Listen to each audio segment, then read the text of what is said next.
The vast sapphire expanse of Kepler 22b stretched out beneath the descending scout ship. Chase gripped the flight controls as the hull began to vibrate with atmospheric entry. The ship stabilized as it glided over an endless world ocean dotted with lush green islands. Rico deployed the landing struts as the vessel touched down on a sandy teal beach. Chase unbuckled his harness and stood up, feeling the heavy pull of the planet's gravity. Gravity here was nearly double that of Earth, making every step feel like a workout. Rico floated beside him, its sensors spinning rapidly to analyze the local composition. The HUD inside Chase's helmet displayed a green check mark next to the oxygen readings. He joked that this place looked more like a vacation spot than a death trap. Peter's voice crackled through the comms, reminding him that appearances were often fatal. Chase ignored the warning and marveled at the thickness of the nitrogen-oxygen mix. Rico beeped urgently as it detected an unusual increase in atmospheric pressure. The explorer claimed he could handle a little extra pressure if it meant breathing real air.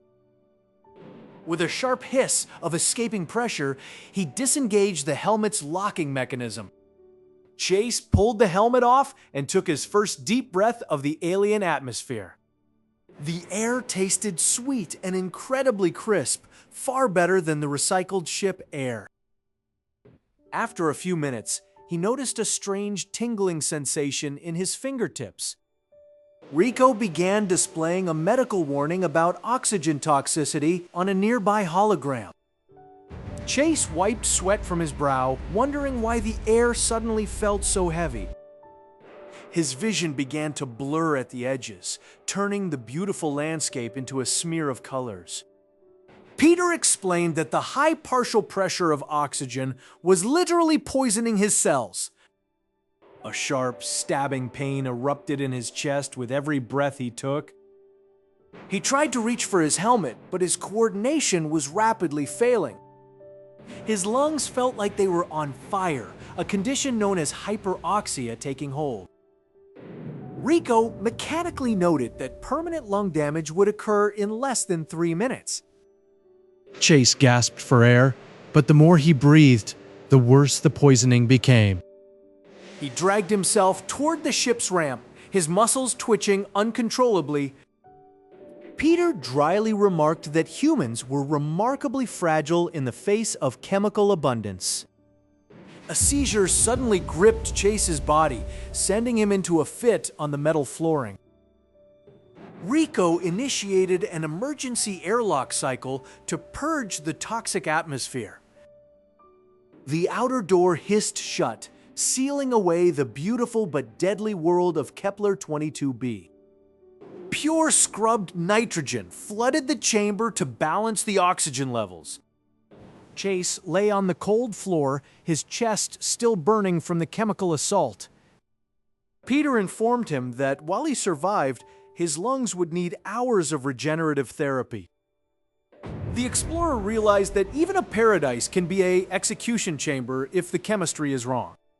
He looked at the planet through the monitor, no longer seeing it as a habitable home. Suddenly, the ship's alarms blared again as an orbital shift was detected. Peter warned that a gravitational surge from a neighboring body was dragging them toward a new destination. The navigation computer automatically locked onto the next coordinates in the Kepler chain. Chase watched as the scanner identified their next stop, the crushing furnace of Kepler 69c. The stars blurred into streaks of light as the ship accelerated toward the coordinates of Kepler 69c. Inside the cockpit, Chase sat, strapped into his pilot's chair, staring at the flashing red icons on his console. Rico's digital voice crackled through the speakers, announcing that they were entering the orbit of the Super Venus. Through the viewport, a massive, sickly yellow planet loomed, shrouded in thick swirling clouds of sulfuric acid. The ship began to shake violently as it dipped into the upper atmosphere, the heat shields beginning to glow. Chase gripped the controls, trying to stabilize the descent as the altimeter spun downward rapidly. Kepler 69c is 1.7 times the size of Earth, creating a gravity well that pulls objects in with terrifying force. As the ship broke through the lower cloud deck, a landscape of jagged rock and glowing rivers appeared. The landing struts deployed with a heavy metallic thud, sinking slightly into the soft, scorched ground. Peter chimed in to remind Chase that the surface temperature was currently a balmy 280 degrees Celsius. Chase checked the seal on his helmet, hearing the hiss of the pressurized oxygen tank. The airlock door hissed open, and the sheer weight of the atmosphere hit the suit like a physical wall. Every movement felt like he was walking through deep, thick mud due to the extreme pressure. A nearby pool of liquid sulfur bubbled and popped, sending droplets of molten yellow liquid into the air. The atmospheric pressure here is over 92 times that of Earth, similar to being 3,000 feet underwater. Chase felt the suit groaning under the strain, the metal joints creaking with every step. Rico noted that Chase's heart rate was spiking and suggested he try not to have a heart attack just yet. The heat began to penetrate the suit's insulation, making the air inside feel like a sauna. He looked down and saw that the soles of his boots were beginning to soften against the hot rock. A sudden gust of wind, thick as water, nearly knocked him off his feet. The smell of rotten eggs managed to seep through the filters, making Chase gag. To his left, a massive geyser of boiling sulfur erupted, shooting a fountain of death into the sky. Peter explained that the runaway greenhouse effect had trapped all the heat, turning the planet into a literal furnace.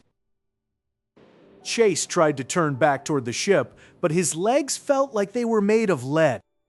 The internal cooling system of his suit emitted a high-pitched whine before failing completely. The air inside his helmet rapidly became a superheated steam bath from his own perspiration. He fell to his knees, the hot ground burning through the knee pads of his advanced suit. Rico pointed out that his body was currently being cooked like a boil-in-bag vegetable side dish. Chase cursed the AI through gritted teeth, his breath coming in short, ragged gasps. The yellow horizon began to wobble and blur as heat exhaustion set in. He saw a distant mountain range of obsidian shimmering like glass under the crushing weight of the air. His vision darkened as the pressure forced the blood into his lower extremities. Suddenly, the ship's remote retrieval system activated and a drone began to fly toward him. The drone's claw grabbed Chase by the backpack and began to drag him across the burning rocks. He could hear the rocks scraping against his armor, sounding like 1,000 knives being sharpened. The drone managed to pull him onto the airlock ramp just as the sulfur pools nearby began to overflow. The heavy door slammed shut, cutting off the hellish heat and the crushing pressure of the outside world. Chase lay on the airlock floor, gasping as the atmosphere was pumped out and replaced with breathable air. He rated the experience a 4 out of 10, mostly because he hated being a vegetable side dish. Suddenly, the ship's sensors let out a piercing scream as they were locked onto a new, even more terrifying destination. Rico announced that the next stop was Kepler 10b, a world where the sun never sets and the ground is made of liquid iron. The ship's thrusters groaned as they fought the gravitational pull of Kepler 10b. Through the reinforced viewport, the planet loomed like a scorched, bleeding eye in the dark. Kepler 10b is tidally locked, meaning one side is eternally roasted while the other freezes in shadow. Rico's holographic form flickered to life, displaying a temperature reading that made Chase's stomach churn. The explorer watched as the ship entered the thin, metallic haze of the upper atmosphere. This isn't air you can breathe. It is a suspension of vaporized rock and iron dust. Chase felt the hull begin to vibrate with a high-pitched, screeching whistle. The iron dust was acting like a sandblaster against the ship's thermal shielding. "Rico, how long until the shields fail?" Chase shouted over the rising din. "Long enough to see the sights, but not long enough to enjoy them," the AI replied dryly. Below them, the surface revealed vast plains of solidified black basalt fractured by rivers of light. On the day side, the solar radiation is so intense that it literally melts the crust. Chase adjusted his descent angle, trying to find a stable ridge near the terminator line. The terminator is the only place where the temperature might be survivable for a few minutes. A sudden gust of supersonic wind slammed into the craft, sending it into a spin. Chase fought the controls as gravity warnings screamed in his ears. These winds are caused by the extreme temperature difference between the two hemispheres. The ship stabilized just as it broke through a layer of iron-enriched clouds.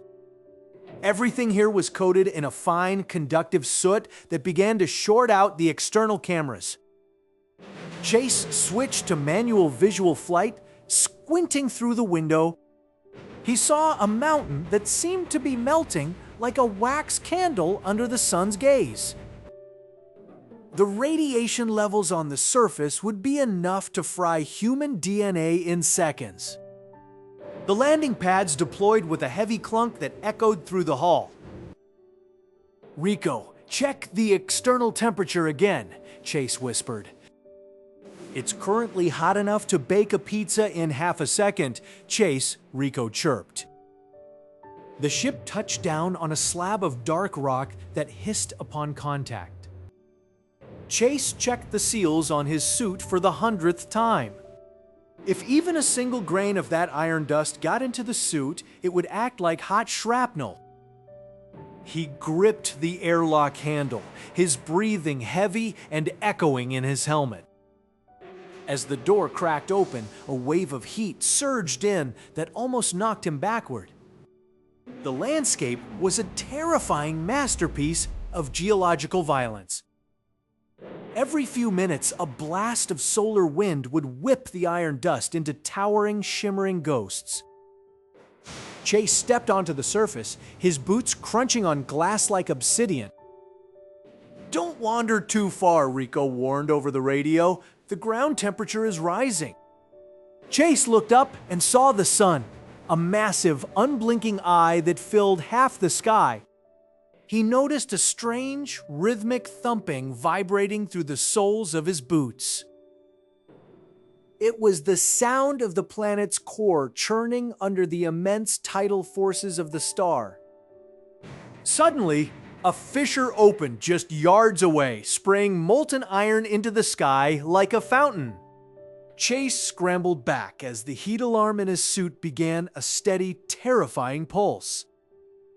The ground beneath the landing struts began to soften, the solid rock turning into a viscous soup. "Rico, the ship is sinking!" Chase screamed, lunging for the ramp as it started to tilt. A deep tectonic rumble shook the world, and Chase realized the very ground was dissolving into a sea of lava. The tectonic rumble deepened into a bone-shaking roar as the crust beneath the landing pads began to liquefy. Chase slammed his fist onto the emergency thruster ignition to break contact with the melting ground. Blue ion flames erupted from the underside of the vessel, fighting against the immense gravity of the planet. The AI's voice crackled through the comms, calmly informing him that the external hull temperature had exceeded 3,000 degrees. Through the reinforced view screen, Chase saw the horizon dissolve into a shimmering golden soup of molten iron. A sudden jerk threw him against his harness as the starboard landing gear melted away entirely. He pulled back on the yoke, trying to gain altitude before the entire ship became part of the landscape. The computer chirped a warning that the hull integrity had dropped to 40%. Molten droplets of metal began to spray across the exterior glass, obscuring his vision with hardening slag. Chase toggled the manual override to dump the remaining coolant into the outer shell. A hiss of steam filled the cabin as the internal pipes began to buckle under the thermal stress. He realized the day side of Kepler 10b wasn't a place for landing, but a giant forge for celestial destruction. The floor beneath his boots began to glow a dull cherry red. He diverted all power to the rear thrusters in a last-ditch effort to reach the upper atmosphere. The heat was so intense that the sweat inside his suit began to boil against his skin. Outside, the wings of the survey craft were drooping like wax figures in an oven. The AI remarked that they were currently achieving the perfect temperature for smelting high-grade titanium. Chase ignored the bot and focused on the artificial horizon, which was spinning wildly. A loud crack echoed through the cabin as the main view screen developed a massive thermal fracture. Air began to hiss out of the fracture, whistling a high-pitched song of certain death. He felt the ship lose lift as the engines finally began to melt into their own housings. With a roar of effort, Chase activated the emergency escape pod's explosive bolts. A series of concussive blasts ripped the pod away from the disintegrating mothership. The pod tumbled through the superheated air, making Chase's world a blur of fire and sky. He watched through the small porthole as his main ship finally plummeted into the liquid iron ocean. The vessel didn't splash so much as it dissolved its high-tech alloys, becoming one with the planet. The escape pod's heat shields began to groan under the relentless thermal bombardment. Chase was now a passenger in a metal coffin, falling toward a world that wanted to digest him. The parachute deployment sequence initiated, but the fabric instantly vaporized in the hot air. Without drag, the pod accelerated, turning into a kinetic missile aimed at the molten crust. Kepler 10b orbits its star so closely that its year is only 20 hours long. This proximity ensures that the surface temperature never drops below 2,000 degrees Celsius. Chase saw a mountain of solid rock ahead, but it was dripping like a melting ice cream cone. He manually fired the braking thrusters, hoping to steer toward a slightly cooler patch of basalt. The pod slammed into a semi-solid ledge, tumbling end over end across the jagged terrain. Chase's head snapped back as the pod finally came to a grinding halt against a silicon spire. For a moment, there was only the sound of his own heavy breathing and the ticking of cooling metal. He looked out the window and saw that the pod was resting on a thin crust of stone floating on the lava. The AI whispered that the island they had landed on was melting at a rate of 1 meter per minute. He realized he had to leave the pod and find higher ground before his temporary raft vanished. As the hatch hissed open, a blast of air hot enough to melt lead rushed into the cabin. Chase stepped out onto the crumbling rock, only to see the horizon ripple as a massive wave of molten iron headed straight for him.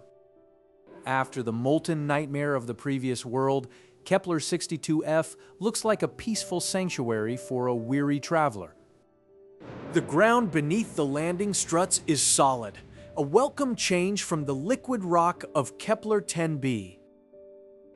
Strange alien vegetation blankets the rolling hills in the distance, appearing almost like terrestrial meadows. Chase checks his internal HUD, waiting for the AI Rico to finish scanning the thick, heavy atmosphere. Rico remained silent for a moment too long, prompting Chase to tap the side of his helmet in frustration. The atmosphere on this world is 5 times thicker than Earth's, creating a massive greenhouse effect. Despite the gloom, the temperature readings show a surprisingly balmy 10 degrees Celsius. Chase scoffs at the idea that the air is mostly carbon dioxide, as he's grown used to lethal environments. He decides to take a walk toward the strange plant life, hoping for a boring, uneventful exploration. Peter, the AI, notes that this could be the first time Chase survives a planet without a near-death experience. A movement in the distance catches his eye, and Rico's sensors finally detect a local life form. It turns out the life form is just the swaying grass itself, which seems remarkably rigid. Chase wades deeper into the field, laughing at the idea of being afraid of mere plants. He jokes that at least it isn't flesh-eating grass, unaware of the structural properties of the flora. A sudden metallic screeching sound echoes as the grass blades rub against his reinforced suit. He feels a sharp tug on his thigh, followed by the hissing sound of escaping pressurized air. The grass isn't just rigid. It is reinforced with silica, acting like thousands of tiny glass saws. Chase tries to pull his leg back, but the movement only causes more blades to slice into the fabric. He feels the cold, carbon-heavy air of the planet rushing into his boots through the new openings. Rico begins shouting warnings about rapidly dropping oxygen levels in the internal life support system. Chase realizes that the simple solution of patching the suit is impossible while surrounded by the razor grass. Every step toward safety results in another thwip sound as more layers of the suit are shredded. The high concentration of carbon dioxide begins to seep into his bloodstream, clouding his judgment. Peter explains that he is now suffering from hypercapnia, a toxic buildup of CO2 in the blood. Chase collapses to his knees, which only brings his torso into contact with the lower, sharper blades. Despite his gasping breath, he managed to rate the planet a 5 for its sneaky, indirect lethality. His consciousness slips as the greenhouse-warmed air fills his lungs with silent poison. Peter notes that, while not the most epic death, the death by 1,000 cuts was certainly entertaining. Rico initiates the emergency revival sequence, dragging Chase's limp form back to the ship via a tractor beam. Chase wakes up in the medbay, his skin covered in hundreds of shallow, stinging lacerations. He complains that he'll be picking silica shards out of his skin for the next 3 light years. Peter interrupts to announce that the next destination is far more extreme than a simple field of grass. They are heading to Kepler 16b, a massive gas giant with the mass of over 100 Earths. Chase decides that if he's going to die again, he might as well do it with style and extreme sports. He plans a high-altitude jump into the gas giant's atmosphere to impress his digital followers. Rico reminds him that gas giants don't have a solid surface to land on, meaning the fall never truly ends. Chase ignores the warning, obsessed with the likes he will get for the ultimate skydive. He leaps into the void, the gravity of 105 Earths immediately snatching him toward the gas clouds. As he hits the upper atmosphere, the wind speeds reach hundreds of kilometers per hour, spinning him out of control. Suddenly, a massive dark shape looms within the clouds below, and Chase realizes he isn't alone in the descent. Chase stood at the edge of the airlock, staring down at the swirling beige and amber clouds of Kepler 16b. His AI companion Rico reminded him that jumping into a gas giant without a parachute was statistically unwise. Chase ignored the warning and leaped into the abyss, his body silhouetted against the vastness of the cosmos. As he descended, the sky revealed its most stunning feature: 2 distinct suns hanging in the upper atmosphere. These dual stars cast 2 separate overlapping shadows of Chase onto the cloud deck below him.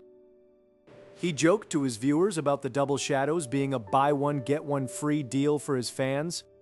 The wind resistance began to howl against his helmet as he entered the denser layers of the atmosphere.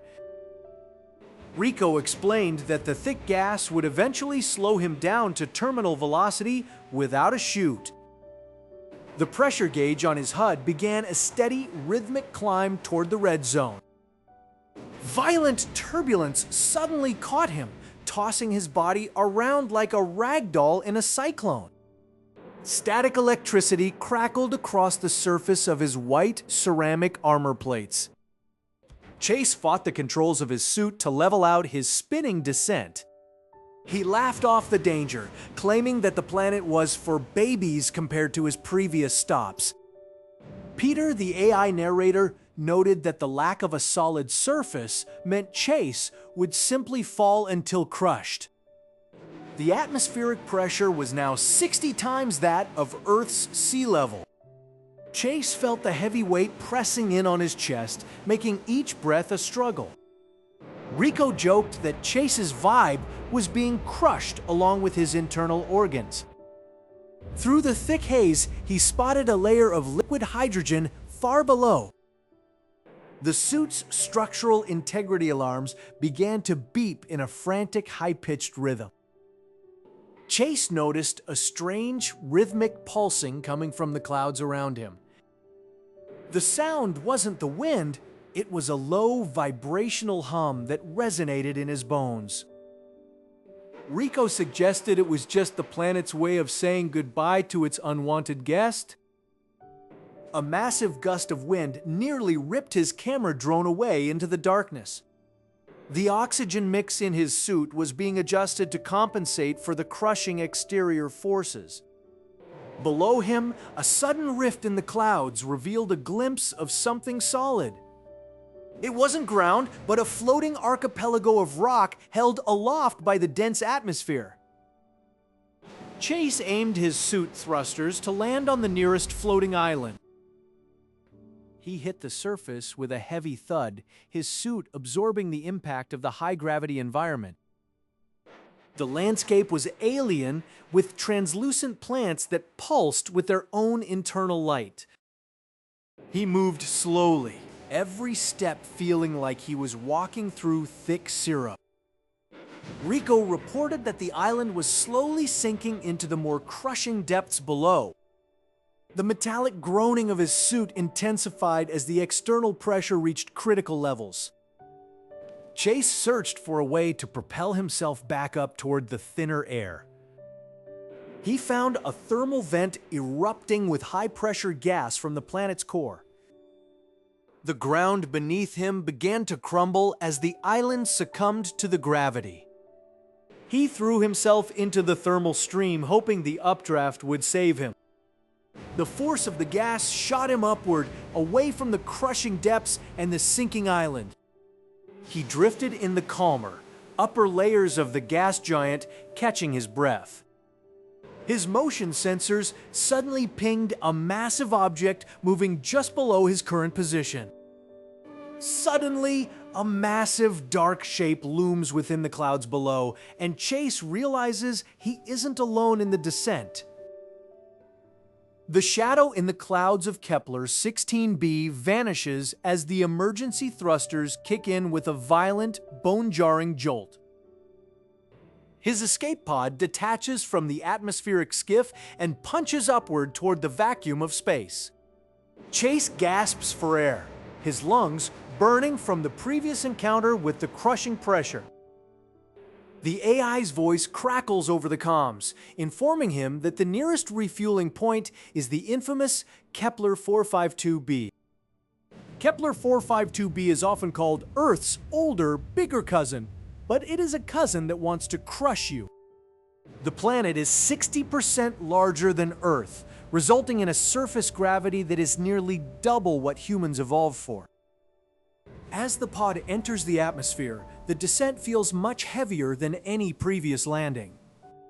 Chase feels his body being pushed deep into the gel seat of the cockpit as the G-forces climb. His blood feels like lead, pooling in his legs and leaving his vision slightly blurred and gray. The landing legs deploy with a groan of stressed metal that sounds like a scream. The pod slams onto the surface, the shocks bottoming out instantly against the unforgiving rock. Chase must exit the craft to manually reset the fuel regulators on the exterior hull. He tries to stand, but his legs buckle as if a giant's hand is pressing on his shoulders. Every pound of his body now weighs 2, making his standard spacesuit feel like a suit of lead armor. He activates the suit's hydraulic assist motors to help him fight the crushing gravity. The airlock door slides open, revealing a world that looks deceptively like Earth's mountains. Chase takes his first step onto the surface, and his boot sinks deep into the dense, packed soil. His heart rate spikes instantly, pounding against his ribs as it struggles to pump blood uphill to his brain. He realizes that simply standing is a marathon-level athletic feat in this environment. The AI mocks him, pointing out that his skeletal structure is already developing microfractures from the weight. Chase reaches the fuel panel, his fingers shaking from the effort of just lifting his arm. The dial is jammed, frozen shut by the intense atmospheric density of this giant world. He puts his full weight into the turn, forgetting for a moment the danger of losing his balance. The dial suddenly gives way, spinning freely and sending Chase stumbling backward. In 2G gravity, a fall isn't a slip, it is a high-speed collision with the planet. He hits the ground with a sickening crack that echoes inside his helmet like a gunshot. Pain flares white-hot in his right leg, a jagged break forced by the unnatural weight of the impact. He tries to scream, but the gravity makes it hard to even draw enough breath for a sound. The AI coldly calculates that he has sustained a compound fracture of the tibia and fibula. Dark fluid begins to leak from his suit's internal life support. The seals have been compromised. Chase tries to roll onto his stomach, but his limbs feel like they are made of solid iron. He looks back at the open pod door, which now seems like it is 1,000 miles away. His heart begins to skip beats, a dangerous arrhythmia brought on by the extreme cardiovascular stress. The local fauna, small, multi-legged creatures with heavy chitinous shells, begin to creep toward the smell of the leaking coolant. He tries to reach for his sidearm, but his arm is pinned beneath his own massive weight. The sky above Kepler 452b begins to darken as the planet's massive sun dips below the horizon. With the darkness comes a drop in temperature that turns the dense air into a choking fog. Chase's consciousness flickers as the AI begins to divert power from his visor to the leg heaters. A sudden heavy vibration shakes the ground beneath him, far more powerful than the wind. Through the fog, a massive, pillar-like limb steps down just inches from his head, the sheer weight of it cracking the bedrock. Something enormous is moving in the mist, and it hasn't even noticed the broken human beneath its feet. The broken astronaut lies motionless as the heavy atmosphere of Kepler 452b presses down on his shattered limbs. A massive silhouette looms in the swirling dust clouds above the fallen man. Peter observes the data stream with a flickering blue light that shows no empathy. The AI notes that Chase's heart rate is slowing to a rhythmic crawl under the double gravity. Rico reminds the dying explorer that they still have over 2,000 planets left on the itinerary. Chase tries to lift a hand, but his muscles feel like they are made of cooling lead. Kepler 186f is mentioned as the next potential destination for a suicide mission. The AI narrator muses that perhaps the next chase will have better luck with the local flora. Wind howls through the gaps in the explorer's compromised suit. Atmospheric pressure continues to compress the internal organs of the subject. Rico suggests that a score of 1 out of 10 is actually quite generous for such a short visit. Chase closes his eyes as the two suns of the system begin to set behind the jagged horizon. The massive creature in the mist lets out a low vibration that shakes the very ground.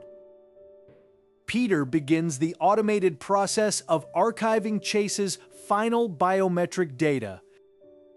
Thousands of worlds remain in the Kepler catalog, each a unique masterpiece of lethality. The AI wonders if a machine intelligence would find these worlds more hospitable than flesh and bone. A final life support critical message flickers across the HUD and then goes dark. The camera pulls back slowly from the surface, showing the tiny white speck of the suit against the vast red world. The silence of Kepler 452b is absolute, save for the hum of the departing AI drones. These planets were once dreams of a second home for humanity. Now they serve as a reminder that the universe does not care for our survival. Rico suggests that the tour was a success as they managed to find 6 new ways to fail. We are moving on to the next sector where the stars are older and the planets are colder.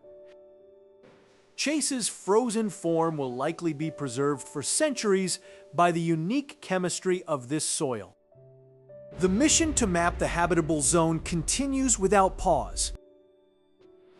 Peter marks the Kepler 452b file as closed with a sharp digital chime. The galaxy is a vast graveyard of those who dared to look too closely at the stars. Gravity always wins in the end, whether it takes a second or a lifetime. Rico reminds the audience to stay curious, as long as they stay on Earth. The last sparks of the explorer's life support battery fade into the dark dirt. Overhead, the stars of the Kepler constellation shine with a cold, uncaring beauty. The AI calculates the probability of another human landing here within the next millennium. The result is 0%, given the planet's Yelp review left by the AI.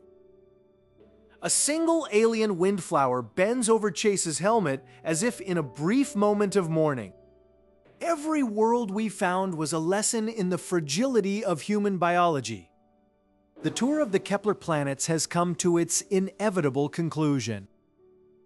Rico signs off, reminding everyone that in space, nobody can hear you complain about the gravity. The screen transitions to a deep, unending blackness filled with distant galaxies. This was the Kepler Death Tour, and it ends as all things do, in the dark. May your own world stay habitable just a little while longer.